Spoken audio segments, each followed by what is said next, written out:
Well, it's a real pleasure to bring you my next guest, Rob Henderson. He's the author of a new searing memoir called Troubled, a memoir of foster care, family, and social class. And it's all about his life in foster care and how he broke the cycle of poverty and dysfunction and made a real success of himself. And he's also the man behind one of the cleverest Substacks around, which you should go and check out. Rob, thanks so much for joining me. Welcome to the program. Your book is a hell of a read, and I mean this in the best way. You grew up in pretty, shall we say, distressing and chaotic circumstances. You were bounced around the foster care system, and there's some harrowing stuff in there. After that, though, you made it to the Air Force, Yale, Cambridge, and these educational institutions, yet you also say that education is not everything. How come? Explain that to us. Yes. Yeah. Well, thank you, James. It's great to be here. Well, there's a lot of discussion about social mobility and what are the factors that give rise to social mobility. And there's a lot of emphasis on education and success, occupational prestige, future earnings, all these kinds of things. But, I attained those things. I achieved the sort of conventional metrics of success. And yet when I dug into the data, I found that, I had some intuitive sense that I am very much a sort of statistical anomaly here. But when you actually look at the research, you find that the strongest predictor of a child graduating from college is being raised by two married parents. I didn't have that. And that's one reason why I'm in this sort of unique position. People can sort of understand that my story is very unusual. And instead of sort of singing the praises of education, which, education is fine, it's all well and good, but I don't think this should be the be all and end all. We should focus more on what's happening with young people, with children before the age of 18, rather than after the age of 18. And I arrived at a lot of these ideas after having lived in foster homes, after having served in the military.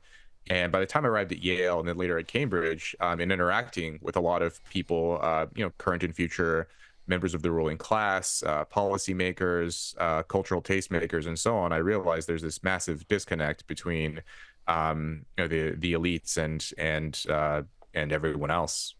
Yeah, and I mean, one of the things that you talk about is how these tastemakers and cultural elites and people who basically command the heights of the culture and policy making, in many ways, they encourage people to do things or follow policies that are not helpful to most people, and then they go and wind up doing the opposite for themselves. In a sense, they're kind of entrenching inequality by doing this, aren't they?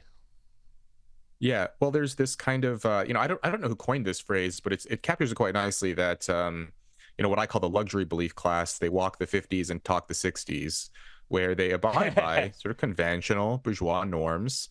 If you look at who's the most likely to get married, the least likely to get divorced, the most likely to work hard in their personal lives and prioritize education and child rearing and marriage and those kinds of things. These are people with college degrees who are upper and upper middle class. But then if you ask people about their opinions about the importance of marriage, 75% of people with college degrees say it's not important. If you have a child, that the child should be raised by two married parents.